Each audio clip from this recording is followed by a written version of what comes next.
1, 2, 3. Hai guys. Kami dari kelompok 4. Minal aidin.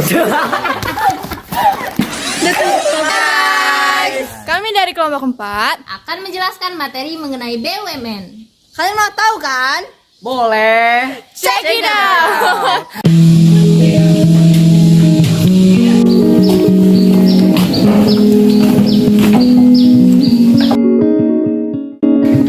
Guys.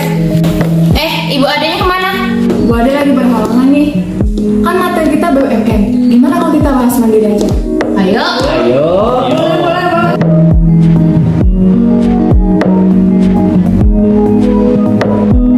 Nah, cukup kan 15 menit? Siapa yang tahu pengertian BUMN? Aku. Menurut buku yang aku baca, pengertian BUMN itu sendiri ada di Undang-Undang Nomor 19 Tahun 2003 tentang Badan Usaha Milik Negara. Badan Usaha Milik Negara itu adalah badan usaha yang seluruh atau sebagian modalnya dimiliki oleh negara melalui penyertaan langsung yang berasal dari kekayaan negara yang dipisahkan. Nah, paham kan? Tujuannya lagi nih? Aku. Ya. Menurut sumber internet yang aku baca, tujuan dari BUMN adalah untuk mewujudkan kesejahteraan masyarakat, juga untuk memenuhi kebutuhan masyarakat. BUMN juga bertanggung jawab langsung kepada pemerintah, dalam hal ini melalui Kementerian Badan Usaha Milik Negara. Udah ada pengertian sama tujuannya nih. Terus ciri-cirinya apa? Tahu nih, yang pertama sebagai sumber pendapatan negara. Yang kedua, pemerintah memiliki kendali penuh. Yang ketiga, resiko-resiko yang terjadi ditanggung oleh pemerintah. Yang keempat, saham bisa dimiliki oleh masyarakat. Yang kelima, ini kepentingan publik. BUMN ada jenisnya nggak sih? Ada nih, yang pertama perusahaan umum atau Perum. Perum merupakan BUMN yang seluruh modalnya dimiliki negara dan tidak terbagi atas saham. Dan adapun tujuan dari Perum yaitu untuk kemanfaatan umum berupa penyediaan barang atau jasa yang bermutu tinggi dan sekaligus mengejar keuntungan berdasarkan prinsip pengelolaan perusahaan. Dan adapun ciri-ciri Perum yaitu yang pertama, melayani kepentingan masyarakat umum. Yang kedua, dipimpin oleh seorang direktur.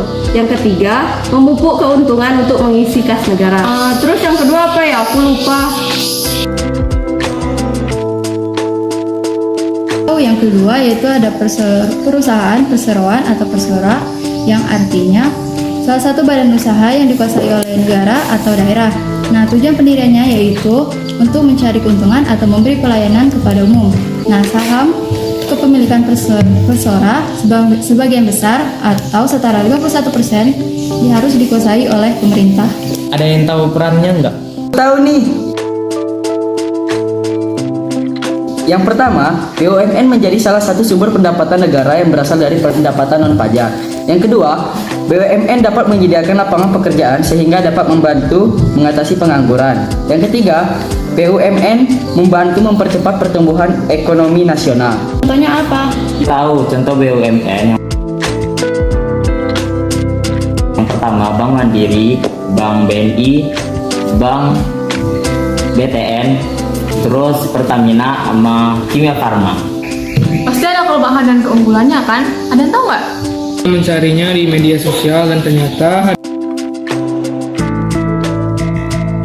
adanya BUMN ini juga memiliki kelebihan, yaitu tidak terdapat monopoli dari pihak swasta, dan juga kelebihannya itu bisa menjalin kerjasama dari pihak swasta maupun internasional. Dan juga salah satu kelebihannya itu suatu fasilitasnya ditanggung oleh suatu negara. Untuk kelemahan BUMN itu ada yang saya cari ini terdapat 5, yaitu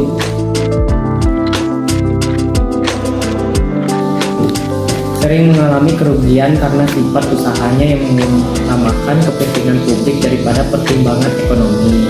Jika BUMN memiliki modal yang berasal dari pinjaman luar negeri dan sulit dibayar, maka utang tersebut akan menjadi utang negara dan akan membebani negara.